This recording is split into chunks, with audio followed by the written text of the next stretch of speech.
I turn 18 in 2022. Being 18 is a giant milestone in life. You can do a lot. I wouldn't do what the average person does. I'm not like other men.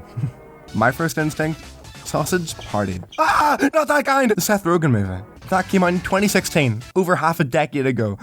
Over half a decade?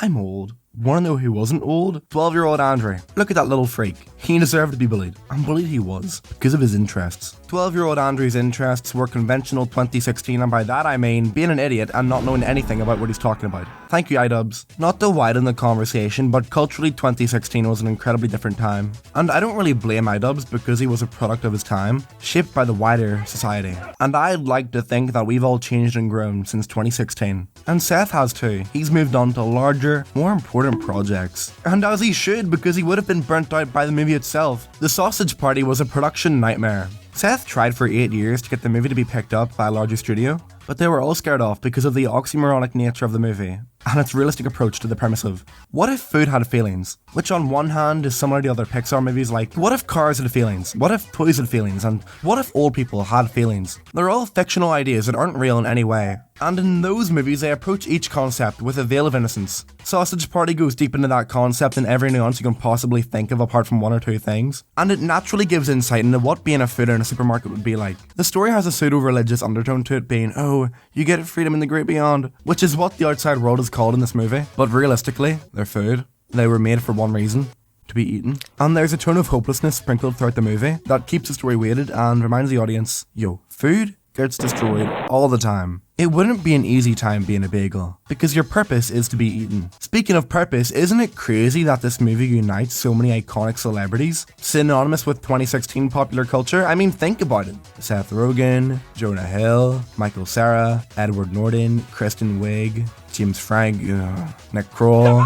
You can tell that they spent a large portion of the budget on the voice cast because it's like a large part of the advertising. Larger than an Illumination movie. You know what, in that example, never mind. But it was crazy to hear Michael Cera as a deformed sausage called Barry. I'm reading the script of this video and you can't make up how goofy this entire movie is. Barry. You want me to believe he is called Barry? Okay, I went into Sausage Party expecting nothing and I was really pleasantly surprised by what I was left feeling. It wasn't much, but it wasn't nothing. Okay, so the plot in this movie is really strange, as you would expect. We're in a supermarket and we're shown these foods that are sentient. They believe that humans are gods and are choosing them to go to the great beyond. Calling the outside world the great beyond is Sausage Party's way to create narrative tension, because it's a giant unknown. Ironically, the movie never makes a point to say that the food existed before it got to the market. Like, when does food get sentience in this movie? Corn must have had sentience before it got to the supermarket, yet it's the one singing the opening number about being happy to be alive.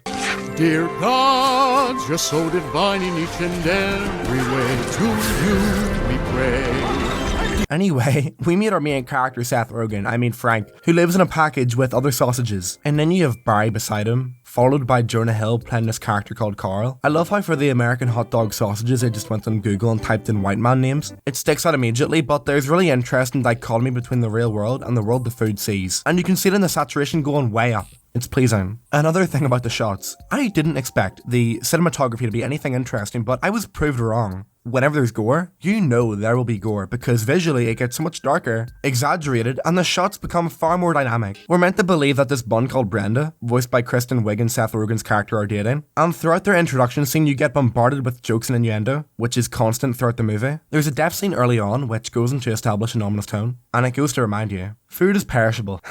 Perish, I'm funny. The narrative actually makes a unique turn in that there's a lady who returns a jar of honey mustard because she thought it was regular mustard. So you have this one character who's been to the great beyond and came back, and honey mustard is scared by the great beyond and tries to warn everyone about what's gonna happen to them. Of course honey mustard looks delusional as he is the only one who's been enlightened, until a character called Firewater intrudes from the above and confirms honey mustard's fears, then tells him to keep quiet. Firewater disappears, creating mystery. I like how every character in this movie is in a section with other foods similar to them. It creates a sense of cohesion and it heightens a sense of isolation, as each food aisle has their own agenda and culture. The first act of the movie is all about establishing these food characters and trying to humanize them to make the death scenes more impactful. Little side point, but I love how they intended to create character designs reminiscent of Disney or Pixar, but then you type up any character from Sausage Party, just for example Carl, Like, it's such a poor and funny imitation. Speaking of poor, Sausage Party is not a pretty movie at all. It had a budget of 19 million, and I can guarantee you a majority of it was not spent on animation. The animation itself looks so dismal at times, and I know it's from 2016, which is kind of not really a good point. Even then, in that year, you had incredible looking movies in Moana, Zootopia. It doesn't excuse Sausage Party. But then how good do you want a hot dog to look before it becomes uncanny? The framing of shots may be interesting, but you look at the textures of the items and the designs and they look really generic, which may have been the aim. But to be fair to the movie, it makes really good use of what it does have. And I think that's shown in this sequence which emulates a battleground from World War I. After Honey Mustard pretty much causes the trolley to go into chaos, the scene is filled with ringing and creates a really terrifying tone. And the use of colour is really cool too. And come to think of it, the gore is pretty good too. You know what? It's actually crazy how well that sequence is pulled off. I say that, but this is where we meet the main antagonist of the movie, and his character arc begins. The douche. I never knew what a douche was before this movie. Thank you, Sausage Party, for educating me. The douche is a horny dude bro douche character who had his nozzle damaged from the trolley event, and he seeks revenge on Frank and Brenda. The scenes with him in it are manic and intimidating, and the initial scene of him becoming a true villain is genuinely evil and gross and made me want to throw up. Like, I genuinely think this movie would cause an outrage today. I have zero idea how it was greenlit, and you'd only know the scene I'm talking about if you've watched the movie. I'll probably show a blurred version here. Writing a script for the video, how is a douche a food? Is there something I'm not getting? I feel like the writers just cherry-picked what did and didn't have sentience. This confusion of what is and isn't a food not getting any easier throughout the movie. After the trolley incident, the trolley of foods were separated and they all do adventure back to their respective aisles, while Frank the Sausage has his character arc of trying to find out the truth. To see if Honey Mustard was really correct. It's actually really fun because you have these characters from different aisles mixed and they have to cooperate. It's like a worse version of the Breakfast Club. So we've got Brenda, Frank, and these two characters called Sammy and Lavish, who are Jewish and Middle Eastern respectively. Sausage Party does exactly what you expect with these characters. It plays with their stereotypes. And me having a minor amount of political knowledge, it didn't make me laugh, but I did do a nose exhale. Stereotypes are so present in this movie and I could spend the entire day talking about them, but they're all pretty surface level and boring. And it doesn't do that thing where it portrays Americans to be these elite group of people either. While they are the heroes of the movie, they're kind of portrayed in a goofier and more idiotic light, and they don't shed from showing weakness, I find anyway. I don't really find stereotypes to be that funny. I feel like it's just a cheap attempt to get a laugh out of the audience, but then again, what do you expect from a movie that has a main character be a douchebag douche? And this analogy between a hot dog and a bun. I feel like Sausage Party has got humour synonymous with Big Mouth. For some odd reason, I haven't watched Big Mouth, but I just know it's a very crude show. That's also got Nick Kroll. Nick Kroll in this movie is a fever dream because I find his role pretty funny, and you would hate him because you can probably see parts of douching people in real life.